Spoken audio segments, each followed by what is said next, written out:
Hey everybody, this is Denny. And this is James from TeaDB for episode number 53, a very special episode. Yeah, so today we have a sample from Teavivre, and I think the reason that this is a special episode is that this is a very fresh, sort of hot off the presses sample. So thanks guys over at Teavivre. We have just a really gorgeous looking 2014 Dragonwell. Yep. Picked real early in the season. Yeah, and very excited to try this.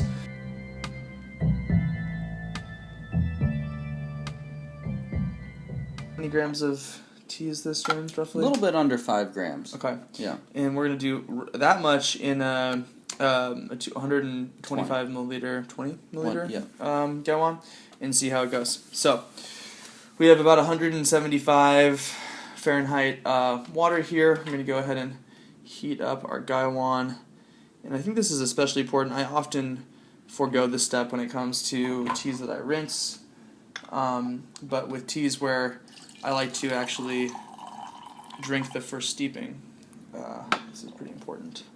So this will heat up our teaware. I don't know about you, James, but I'm feeling just fine. Very energized from a week ago when we filmed. Except it wasn't a week ago. It was 10 minutes ago. That's right. That's true. Today is a lot of green tea. A lot of green tea. A lot of green tea. I'm feeling very awake. Oop, excuse me. Yeah. So why don't you give this a smell? Tell me what you think. Wow. I feel like I say the same thing every time, but I'm getting fresh corn off of this. Ooh, very sweet smelling. Really Yep. nice. And one of my favorite parts about Dragonwell teas is that it often opens up in a very lovely fashion. So go ahead and steep this. And we're going to actually give this... And you'll also notice, James, that the leaves will actually look like they change color. They look like they get darker as the leaves go from very flattened to kind of opened up. So, and I'm not quite sure what the reasoning is behind flattening the leaves, besides just sort of having a kind of a branding thing in some sense. I'm sure there's some special reason behind it. Yeah. So the reason that at least leaves are rolled or flattened is that the pressing of the cell wall releases enzymes, especially with a oolong tea, where it's going to naturally release a lot more flavors. If you want to roll that up, then it would release flavors a bit more over time. I'm assuming the same thing would be true of this to some degree, but I'm not quite sure. So anyone who's a Dragonwell expert out there, please give us let us know. Yep. Are you a big Chinese green tea drinker? I'm not super crazy. I actually end up drinking Dragonwell, and I've been drinking that New Century specialty that we had last episode. But besides that, no. I actually have a hard time incorporating green tea into my normal tea regimen because it can be so energizing. But I can't drink it on an empty stomach, actually. It's too intense for me. So for you, you'd have to drink it very specific times. Yeah. It's good. I like it on the weekends. Okay. If that makes sense.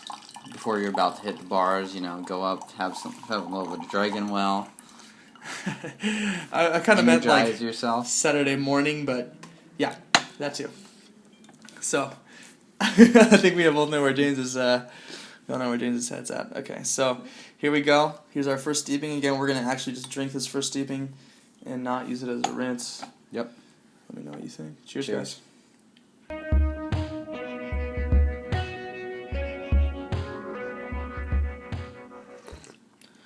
Vegetal. Has that sweet crispness. Crisp, yeah, kind of midway through it. A little bit bitter. Yep. It has this... I was smelling this on the aroma of this too, but there's something kind of like a little bit spicy in this, I want to say. It's hard for me to pinpoint.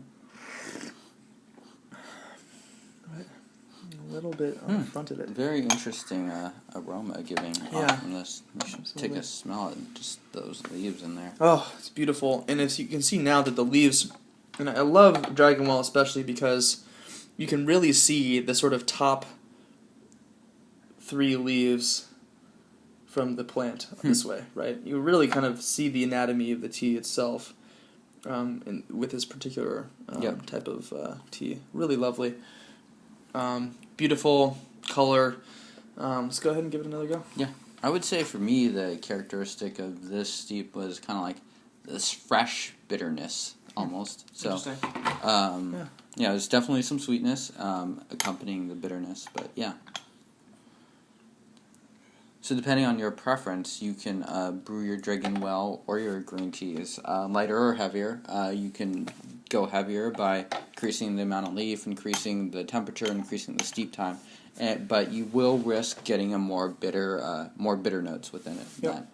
Which is fine for some people. Some people really enjoy that teasing between bitter and sweet for their greens. And others do not. You were recently in New York, and maybe you want to speak to that for a second about sort of that. I can't remember the guy's name, but he sort of made the challenge that the art of tea is to take something that's inherently going to be bitter and making it have this complexity. Yeah. So I was recently at New York and had a private tasting at this one place, and really it was interesting because like tea inherently is a bitter plant, and it should be bitter, and so we do all these things to basically circumvent the bitterness by processing it in specific ways, picking it at specific times. But tea is inherently a bitter plant, and this especially applies to oolong or pu'er teas. And those teas like yancha and stuff like that, those will be bitter, but the tea is about how that flavor evolves and changes in your mouth. If it just remains bitterness the whole time, then you're drinking Lipton, is what he said. So that's uninteresting, uncomplex, and not very pleasurable. But if it's something like a wooey where it starts out bitter and kind of develops this minerally sweetness, that's what tea is about. Interesting. That was his point, so I'm not going to plagiarize him or anything. No, I mean, it's fascinating, and why don't we let's go ahead and have our own little explanation there. Yeah.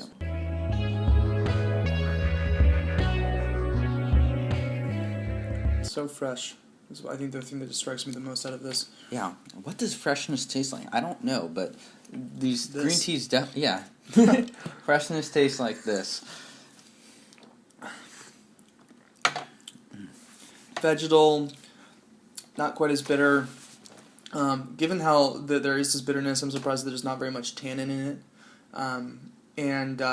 That little bit of sweet corn finish that I think is very characteristic of good green teas. Yep, definitely. Especially in those Korean green teas we brewed way back when. That's right. Yeah. That's right. Yeah, really lovely. Really, really fresh. So I would say that if you're going to go ahead and give this guys a shot, I would say order now.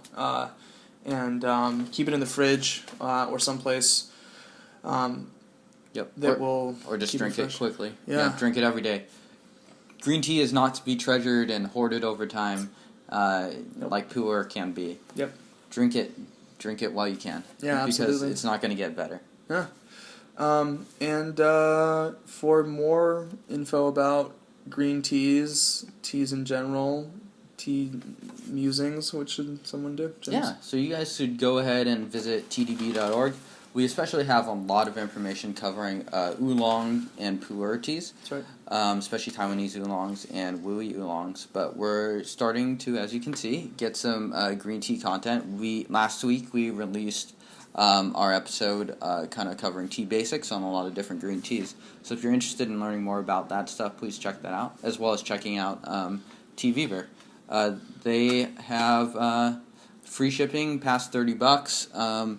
General, been pretty pleased with the quality I get of stuff there, and they've been really generous and great to work with and review. So give them a shot for sure. Yep, and they have a lot of different teas and a lot of very fresh Chinese green teas. So don't wait to check out Teavivre either. Yeah, seriously. Wow, I'm good at it. Yeah, and if you guys do like content like this, go ahead and check out some of our past videos where we've reviewed all sorts of different teas, as well as hit that subscribe button. I think it's there. And